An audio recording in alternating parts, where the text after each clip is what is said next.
this.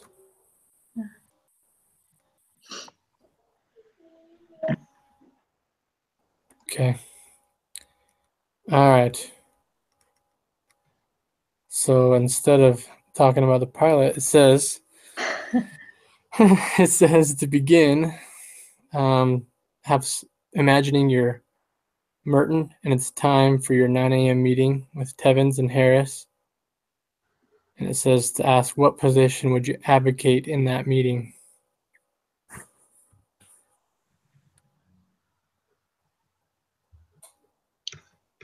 Well, I mean, I tend to take hard stands on this, and non-compliance with safety for me is grounds for immediate termination, especially since this is the third time it's happened, right? So maybe the first time you can be a little lenient, maybe the second time, but by the third time, I'm done. So, it was pretty cut and dry for me. But,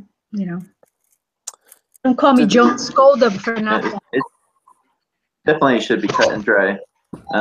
I know OSHA has they really don't have much mercy on that stuff either.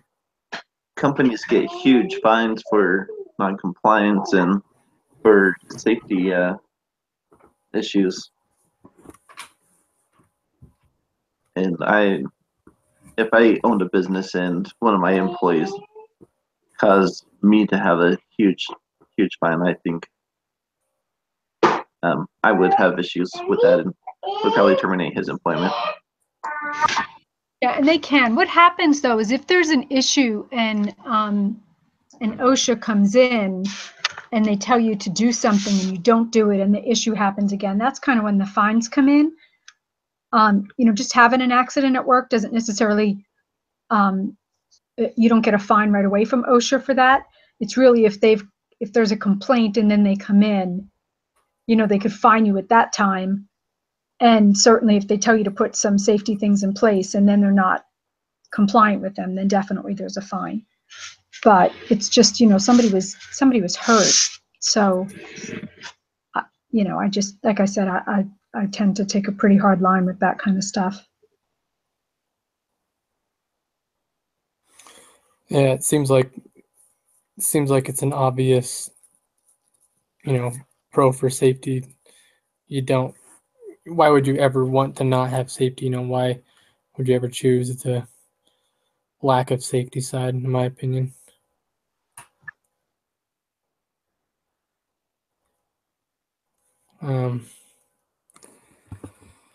So got some follow-up questions. It says, what did he's a weird name, Stepansick actually do, and how serious was the offense?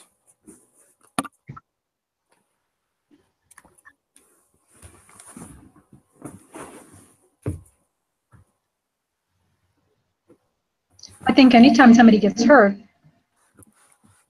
it's a serious offense. So, and he didn't follow the rule and had somebody do something where they ended up getting hurt. So, as a supervisor, that's when you're in a plant like that, in a manufacturing situation, I mean, there's a couple things. You have to take safety very seriously. But the reason that they don't want to wear the protective gear, or they don't want to, follow certain rules, is because it slows them down, or it's cumbersome. They don't want to put on the boots and the gloves and the glasses and the helmet and it's a pain, but it's really there for their own safety. Yeah, I used to work at a potato packaging warehouse, and we had, it's called lockout tagout. I don't know if you've heard of it, but you have a set of locks, and when you turn off something in the electrical room, you'll put a personalized lock on there, and you'll take the key with you, put your name on the tag on the lock, and no one else can turn that back on. And it's usually attached to a belt or motor, and no one else can turn that on without the key that you have.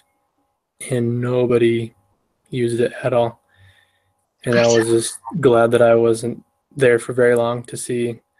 I mean, I saw scars from some of the mechanics on their hands. They said they about lost their hands. And just going, yeah, you're just playing with fire. They're not locking that out, and people are just turning things on behind you and just turning them off without asking, and it's kind of serious. Well, and that was part of the case study too. They were complaining that they had put that type of a system in place. I guess before they didn't have individual lockouts, right? Mm-hmm. And they were complaining about it, you know, in the case study. And you know, but I guess they want it to be tough, right? It shows that they're, you know, sensical thing. Yeah. You know, that scars are your badge of courage kind of thing. So is it all Stepancic's fault?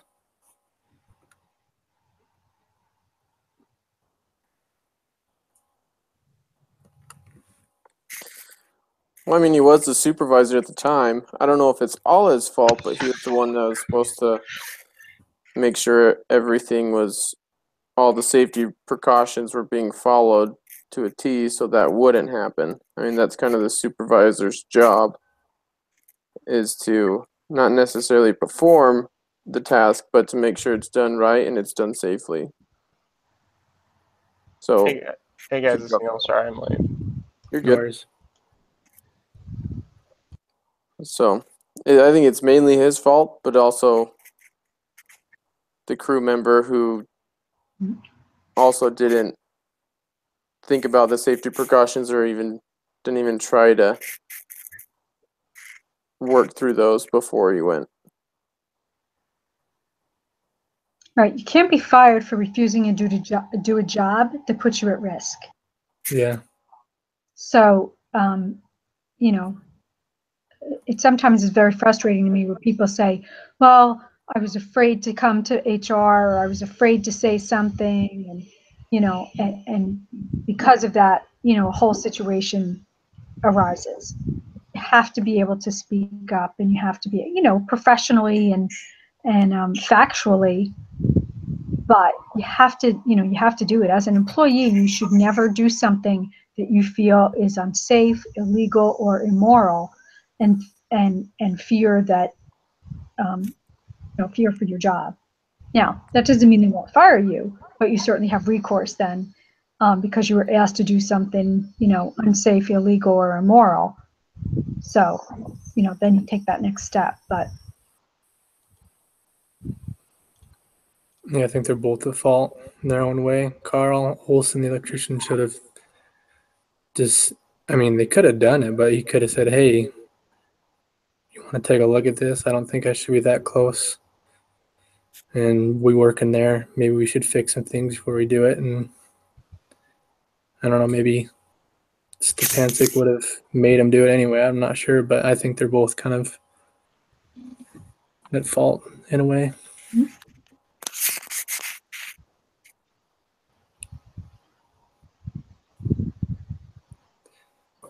It says, what are the implications for workers, families, supervisors, and senior management if he is fired? And sorry, is it the manager that's being considered fired in this scenario? Yeah. Okay. say that again, Levi. It says, what are the implications for workers, families, supervisors, and senior management if he is fired? I just remember them saying he's a well-liked manager. Obviously, his family that's adversely affected if he's fired. But if he's well-liked amongst his crew and stuff, that, you know, there's a morale issue with morale if he's fired. So Yeah, it says his crew is one of my best. He's a good supervisor. yeah, I mean, the safety issue. It's like, you know, I get the frustration of the you know, those who are concerned for the safety of the crew. And I apologize, I don't know what I may be restating that's already been discussed, but my instinct upon reading this was like, anything we could do to avoid firing this guy seemed like a good idea, because the adverse effects seem pretty significant.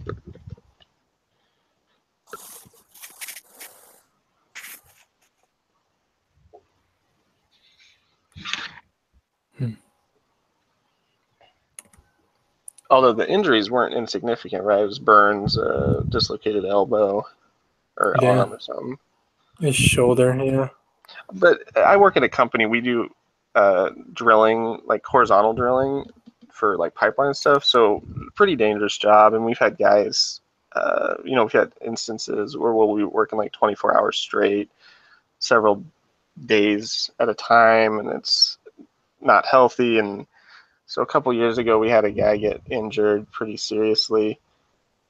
And I don't think, going back to that scenario, that instance when it happened, like, I know that firing the supervisor, superintendent of that project, or the foreman that wasn't going to help anything. It was a horrible injury. It was, almost life-threatening, but I don't know that that's a good teaching technique to just fire people. Yeah, I think getting injured is bad, but firing a good supervisor is also bad. So I'm not sure if firing would be the good route here. Well, again, this was the third time it happened. Yeah. This is the third time he didn't follow procedure, and because of that. So the first and second time he wasn't fired. This is now the third time. Yeah. And I guess the question is, and it doesn't say in the case, but what sort of like write-up, sort of escalation policy did they have that might, if they had said, hey, this is warning 1, warning 2, warning 3, hey, you're out of here, then at that point, you have to fire them. But if you haven't done that escalation, then I don't, True. You have to have the progressive discipline. And it says right here that this Bert Harris guy that's writing this memo has said that he has warned Ned several times, but he just hasn't gotten the message. So whatever that means, he's warned him probably to be safer. I don't know exactly what, but it sounds like it's an informal warning. Mm-hmm. What kind of message would firing Stepancic send? Maybe everybody else would take safe. I think it has the risk of making people further begrudge safety.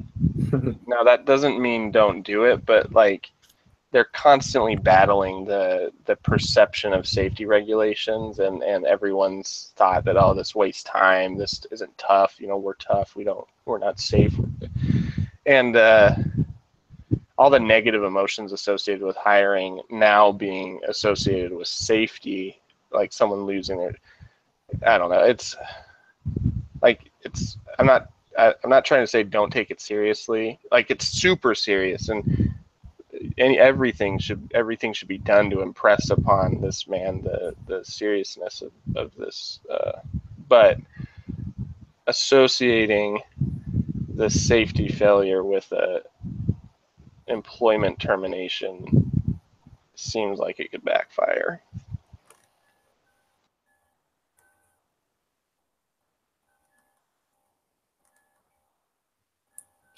Yeah, I just imagine if a supervisor got fired at that potato warehouse I worked at for not being safe,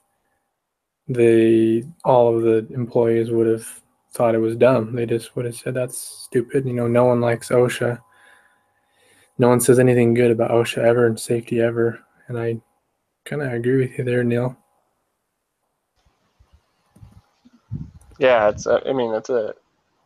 and I'm sympathetic to the safety and OSHA guys, because I see all the time there's just a lot of bravado, and yeah, no one thinks they're going to get hurt. Like, everyone thinks whoever got hurt was being stupid, but no one plans on getting hurt, so that those guidelines are there to protect us. But yeah.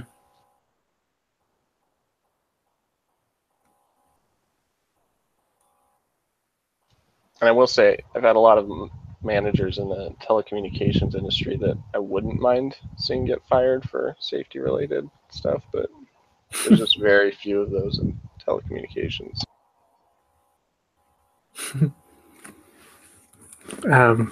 So would it be fair to fire Stepancic considering how other supervisors treat safety issues?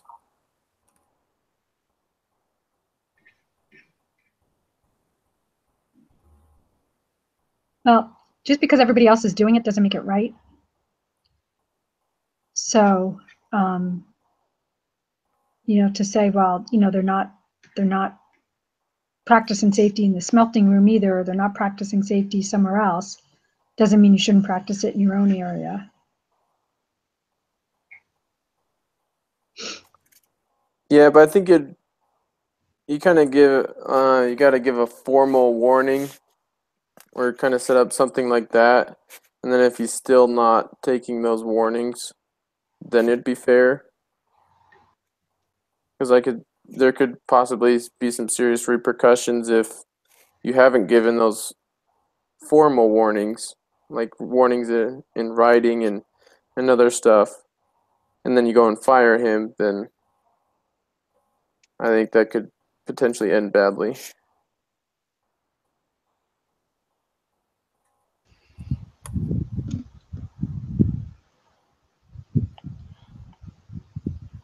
Yeah, I'd be really hesitant to fire a guy given the overall culture of safety in the company, which is a good culture. Just this would be like a shocking move, and I think that's the intent. Like the guy's like, hey, I want to wake these guys up with a shocking firing.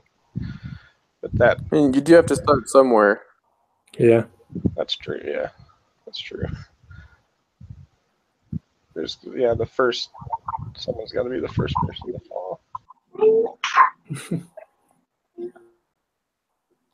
Or have some other kind of like consequence. I know I worked at a distribution center for in Colorado, and we had a lady in her machine. She didn't lower all the way, and she ran into the conveyor systems, and she did that multiple times to operate that machinery. She almost lost her job, but she was suspended for that department for some time because of it, and mainly while they were just waiting for a drug test to come back to see if she tested. I think those could be some other ways to handle the issues. You can send them to some other department that it might not be an issue. They might not have as dangerous of a work environment.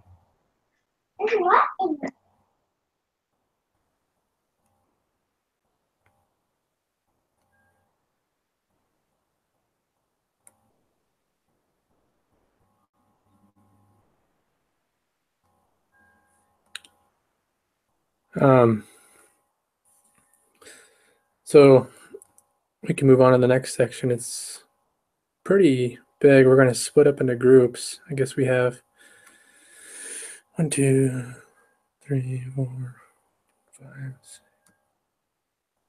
They want to make 3 groups, and we're going to look at the exhibits and just says to take 10 minutes to look at them.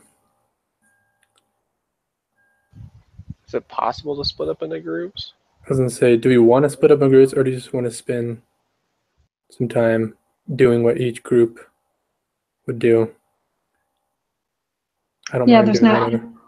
Yeah, and unfortunately, I have to go, but thank you all again. I really love our discussions, and I love how we always, just different opinions and everything. And, just a public service announcement where we get what we need to Dan for the doohickeys situation, so that we, I think, Dan's here. Wants it by Friday, so he has a chance to pull it together to get it in. So. Yeah, sorry guys, I had another group meeting. We moved stuff around for Halloween. I had to kind of double up here. No worries. So have a good week. And I do have to go. Sorry. Later, Joe. Thanks, Joan. See you, Joan. See you, Joan. I don't want to derail everything, but just real quick, is there a place I can go to sign up for some component of this doohickey thing? Yeah. So it's on the last Google Doc that we had, like the Oh. last doohickey doc. We just kind of deleted all of it and then started over. I'll find it then. Okay, I'll find it and So And I think we assigned you a part already, Neil. I think your name's by what we signed or something like that, right? oh, perfect. Okay, I'll check that out and get it in by Friday. Yeah, I thought we had something for Neil on there. If not, let me Yeah. know and we can put something on there. I'll check though. Okay, sorry. if not, Kyoko says she would like help.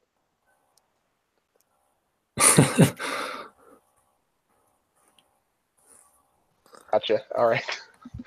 All right. Are there any other questions about that? I mean, we could talk about that either now or after. I don't have any other questions. I'll find that and get it in by Friday. Okay.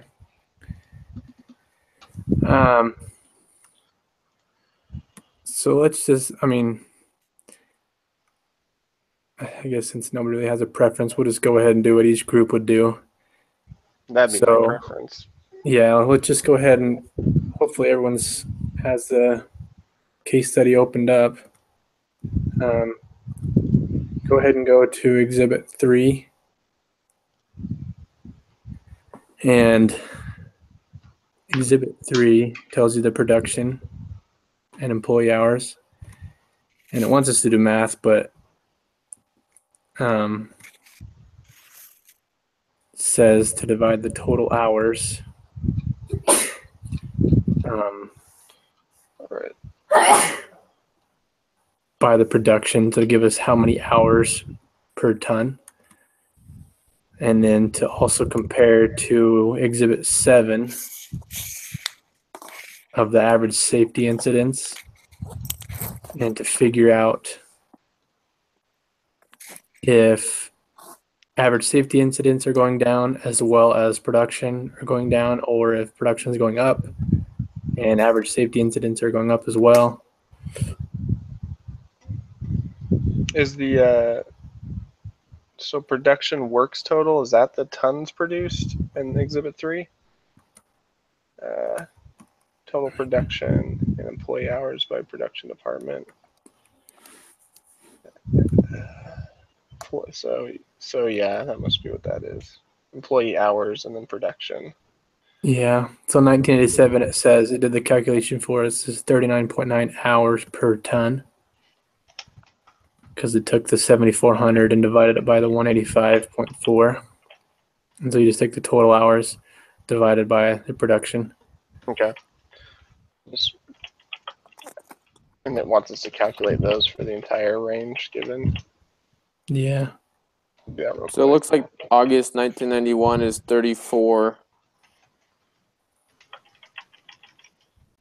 So it has gone down.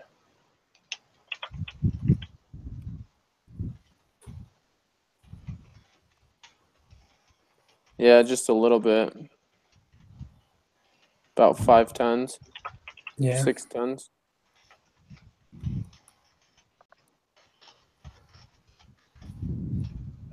Seems to be, yeah, definitely a downward trend though, for sure. Yeah. So that's an increase in efficiency, right? Yeah, it's an increase in efficiency, and then it wants us to compare the average of serious injuries and to see if there's a correlation, like if injuries are going down and production is also going down. And it says that if both numbers go down, that's good. And if either number is going up, that's bad. So if the hours per ton are going up, that's not good because it's decreasing efficiency. But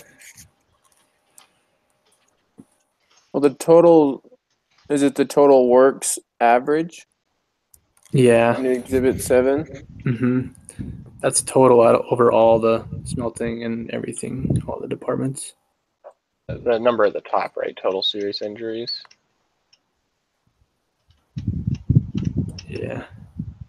Well, it looks like the average is going down, but Yeah, the only time the average ever goes up for injuries is in July. And it goes up by not too much, but then it goes back down to the lowest out of all the years. How are you calculating average? It So just the- gives it to you. Yeah, the injuries has the average there. It's the top line. Oh, isn't that just the total? Yeah, that's just the total average for all of the departments. Oh, gotcha. Yeah. So 1 January through August.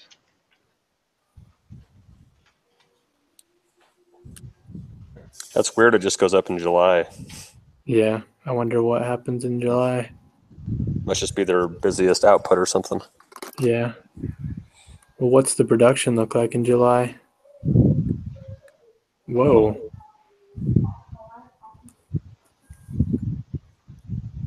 July to August.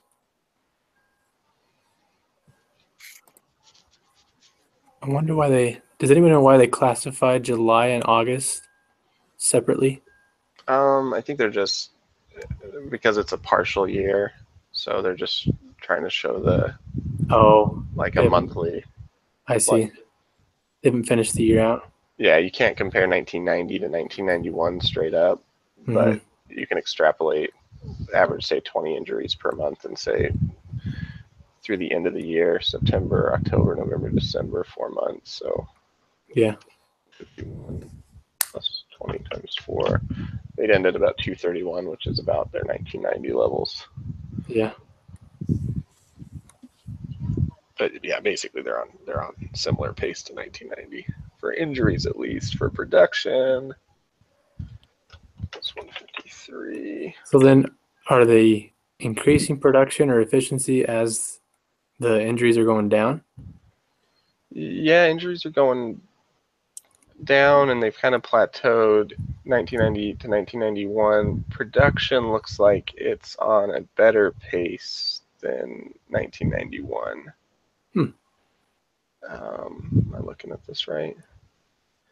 My quick, dirty analysis was 20 tons per month based off of the July-August numbers. Uh-huh. Seasonal I don't know how much you can gauge from 2 months of data what the end of the year numbers would look like. Maybe they go really slow in December. Yeah. I came out with 233, which would be another improvement on production year over year. Yeah, it seems like that they're both increasing, or they're both progressing. They're not having as many injuries, but they're improving efficiency. Yeah. I'd say all. Which is kind of what the case is laid out, right? I mean, this is a company that's best in the industry for safety. Uh-huh. So now the next group would have looked at Exhibit 5, and it says to figure out which injury numbers are improving or going down and which are going up. And they categorize them.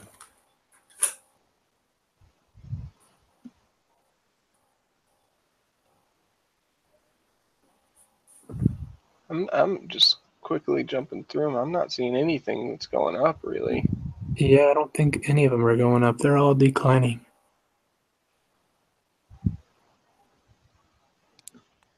Yeah, I don't see. Because they all end at either, so it's all a single digit number, except for improper position. That one started out really high. Well, if you look at the total serious injuries, they go down, and then Right. 1991, that's pretty drastic change. I guess, does anyone have a bigger 1990 number than the 1987 number? Yeah, I don't think so, right? No, they're all lower. Failure to secure, you could argue that has maybe not seen as much movement as it should. Nullified safety device also possibly not moving as you know. Yeah, standard procedure deviation is not really. It's 56, and then it drops to 40 at 1991. Yeah, And then Right. this year, 40 through, I mean, it's a bad trend this year to be through just August and already have almost as many incidents as the Uh-huh. 1990. Actually, there's a few that are like that. Looks like 1991's maybe not a great year. Because improper position looks like it could be worse than 1990. And also improper position went up from 1989 to 1990. It looks like it might go up again this year. Well, atmospheric as well from 1991 is more already than Oh, 1990. Yeah. That's a good catch. Atmospheric, yeah. It's hard to know. I mean, like, without kind of understanding what these labels mean, it's hard to, like, oh, I know, but there's definitely, yeah, at first glance it was like, oh, they're all trending the right way, but not exactly. And then wants us to Standard. look at Exhibit 6 and to go through the list of sample injuries and to look for common themes and causes.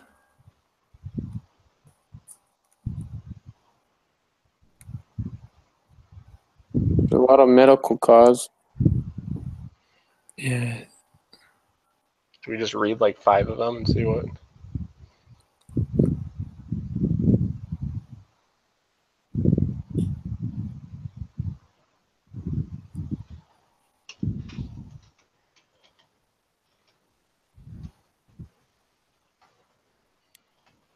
The fell. The word Yeah. fell appears Yeah. 4 times in that section.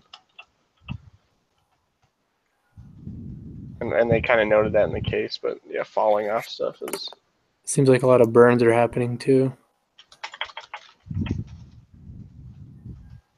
1, 2, 3. 3 instances referenced in there of burns, yeah. Any other buzzwords? But yeah, falls and burns. Couple cuts on there also. I mean, that one they got a contusion on their leg, and then another one they lost. Was it or something? Lacerations and stuff. Yeah. Yeah.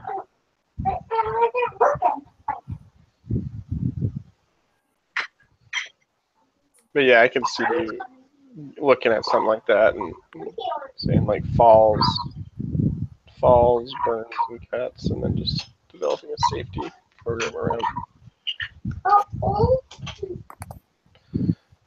Because so cuts, burns were 3 of them, falls were 4 of them. That's like how many? Well, let's do 1, 2, 3, 4, 5, 7, 8, 9, 10, 11, 12, 13. Yeah, so.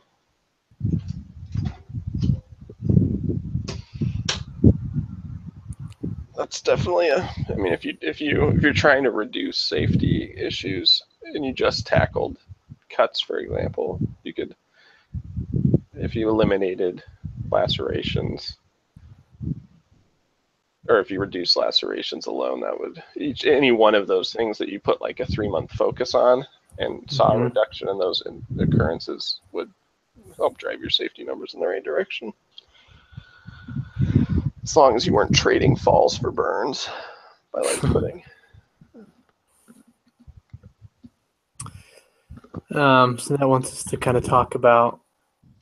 There's some questions here about those exhibits we looked at. It asks us if we're surprised to see that productivity actually increased along with safety.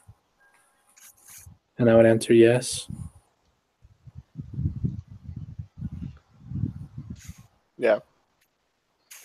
Seems to me that it makes it more inconvenient when you're trying to be safer. You have a lot of more guidelines and rules and things to go around and things to pay attention to and to be conscious of before you actually get to work. And then during working, you have to, I don't know, it just seems like it make it slower. Are you saying with all the safety guidelines and regulations? Yeah, as their safety increase, they productivity increase, which like I've always seen it the other way around in the real world, I guess. I think it's I think like a moment-to-moment basis, taking shortcuts helps with efficiency, but the blue costs related to, well, I guess it's the green dollars related to safety stoppages and shutting down the plant for a fatality. So on a moment-to-moment basis, it seems more efficient to ignore certain safety regulations, but in aggregate, by reducing the number of injuries, you actually improve efficiency because you're not dealing with the loss of employee man hours due to injured time, Mm-hmm. the costs associated with that, and then any other stoppages that are the result of an injury. In my industry, it's huge if someone gets injured because our work is really linear. So it's not like other things can be happening if one part of the process is shut down. So any injury can just shut us down for 12 hours or something completely. It's not the case for all companies, like a potato, like a farm or something. If one person gets injured, you just pull them off the field and you can keep working. But yeah, for us, there's a lot of incentives for avoiding injuries besides just the sort of regulations. So it says right here that productivity went up because the problems that could be solved by spending money have mostly been solved, and in these areas safety has increased. So the problem Mission Valley still has is people. Looking at that, was it Exhibit 5, I think? Yeah, or Exhibit 6, sample injuries. Says that the common injuries they have are just mistakes made by people. People are just slipping or falling or dropping something or not paying attention, and it's just human error.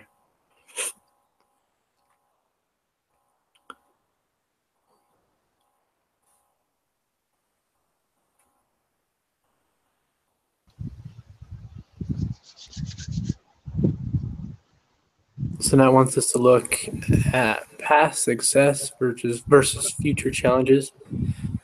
Is what has Mission Valley done in the past to improve its safety record so much that they have so few serious injuries compared with other similar companies?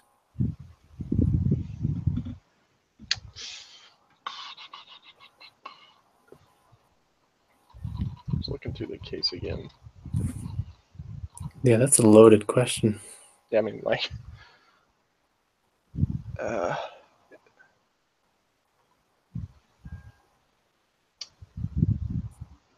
will you repeat that again, please? Yeah, so it's wanting us to look at what they've done in the past to improve its safety compared with other similar companies. So what are they doing in the past to improve their safety record so much that they're not having as many injuries in comparison with other companies? I guess one of the biggest things they did was make a huge, I think it was $4 million investment into safety overhauls after a third employee had died in a few years' time. So, that's not an insignificant capital investment, even for this company, which I think, was it just Mission Valley alone that made the $4 million? I can't remember if it was the entire Alcoa company, who I think its revenues in the 10.7 billion range. I think it's Alcoa because it says that 3 Alcoans had died from falls at Mission Valley. Oh, Mission Valley. Since this is after the last fatality, they spent $4 million on improvements. Yeah, so if that $4 million is just coming out of that one location, it's not like it's a huge capital investment considering their profits are like 70 million annually, but it's still, you'd expect if you're investing that much into safety, to see to see an improvement in those safety numbers. So that's one thing. Yeah, and I think one thing also is after either a fatality or a serious injury happened, they put a team together to investigate what happened, what led up to this accident, and what they could do to prevent it from happening in the future. Yeah, that's a good point. Do a post-mortem, not, I guess, no pun intended.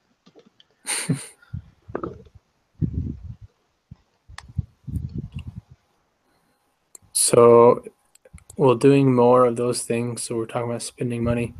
Do you think if they spent more money, do you think it would help with decreasing injuries? Probably sort of a reduced rate of return on further investment in safety, meaning you probably get a lot of value from that initial $4 million, but it's hard to say what another $4 million pumped into safety would actually generate in terms of decreased safety numbers. So maybe more capital investment isn't the answer, but more process improvements are. So Yeah, it seems that like those sample injuries we looked at, you can't really solve people, and you can't pay people, hey, I'll give you $100 today if you don't slip and dislocate your shoulder. You kind of. yeah, I heard about this thing the other day. It was talking about maybe some of you guys have heard this too, but like if there's an emergency in a public building, there'll be a stampede for the exits, and oftentimes those exit choke points become super dangerous as people try and crowd through a small exit. And they found if you just put a pillar in front of the exit door, like 5 feet in front of the exit door, the pillar forces people to like interact with this obstacle between them and the exit. And as people basically queue up around the pillar, it ends up actually speeding their exit out the door. Anyway, they demonstrated this.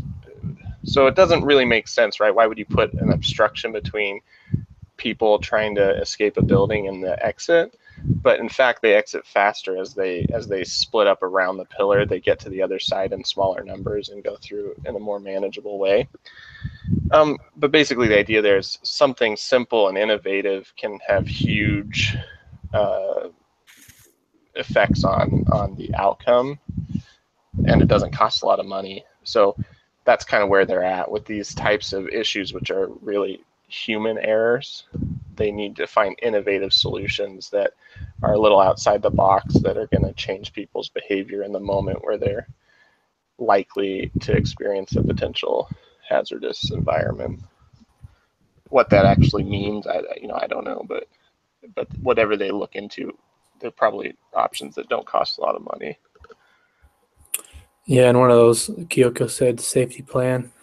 That doesn't cost any money. That takes, 20, 30 minutes, and you kind of come up with a plan and just present it to everybody, and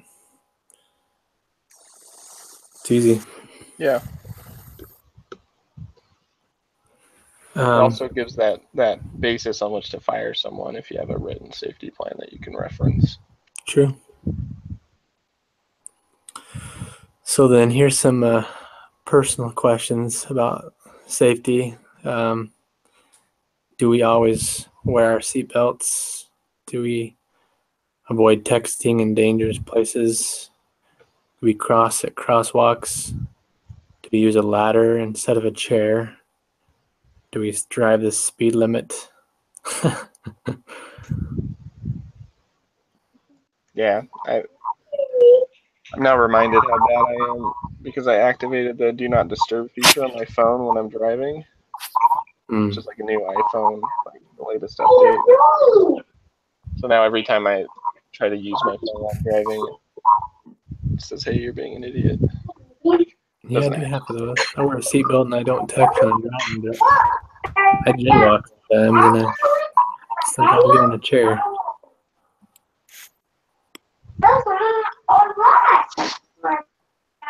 I'm pretty good about not using my phone while driving, but I do jaywalk. I stand on chairs or the counter to reach things. Yeah, I'm pretty tall, so sometimes I just need like a foot. So I mean, I'm about 6'2", but I have a bunch of storage on top of my. It's difficult to reach. yeah.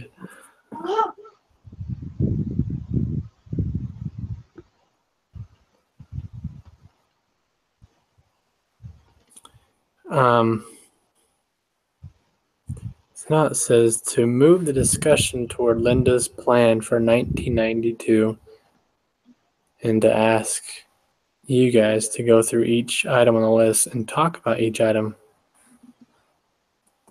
Is that something we have access to? I don't know. I don't remember. Trying to see if it's one of the exhibits or not.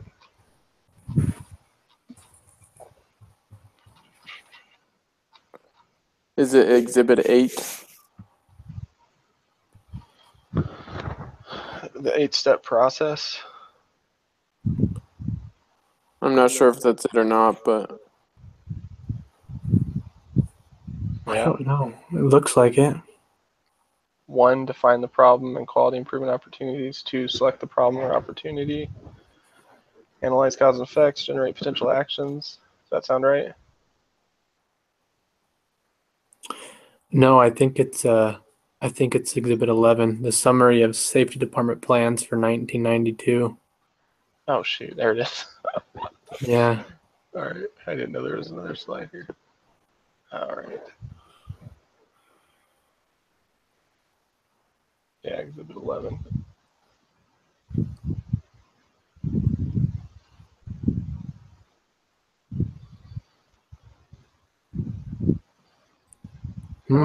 Those look pretty good.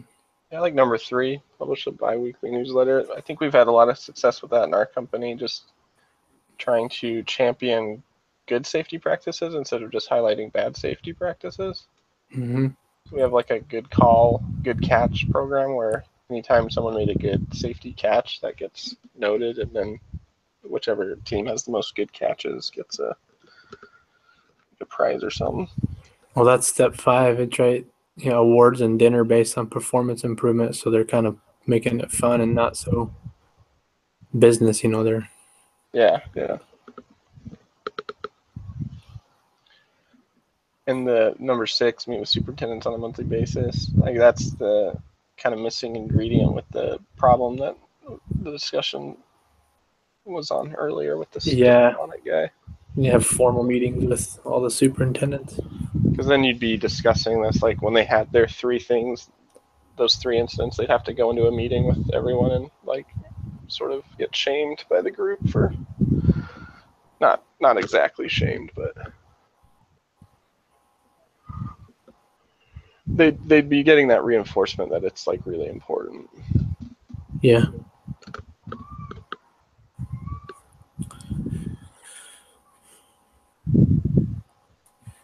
What's in the newsletter, Kyoko?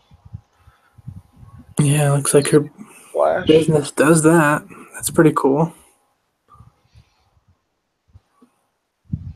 So like profiles in safety.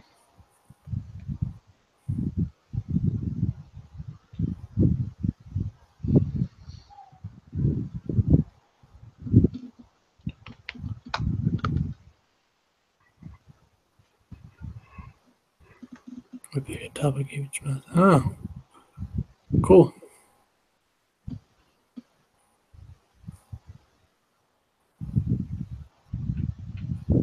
We kind of do something a little bit like that. We do a weekly meeting, and each week a different person's assigned to give a safety topic. Yeah. But it probably doesn't have the same kind of detail you get in the newsletter. Just since it's sort of impromptu, quick Google, and someone prints a page off and then reads it in the meeting. If like Halloween safety tips was yesterday's meeting. Yeah, Halloween can be pretty dangerous sometimes. Well, I guess that's Or if we get too many chicken power, but yeah.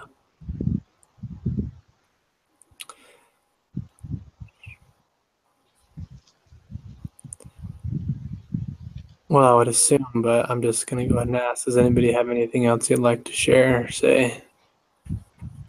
I don't. Yeah, I didn't think anybody does either. Did we need to go over the doohickey at all, or does everybody kind of have an idea of what's going on with that? I guess I missed the first part. Sorry. I figured we'd talk about that if we need to. If anybody has any questions or they're stumped or. I'm just gonna go look at if I've been assigned anything and just plan to have that to you by Friday morning. Is that what you're kind of looking for? Yeah, if you guys could, I'm going to be headed out of town Friday afternoon, so if we could get it in the morning, I'll try and get it submitted by noon or 3 o'clock or something like that Friday. Okay. If that works for everybody. Yeah, thanks for doing that again.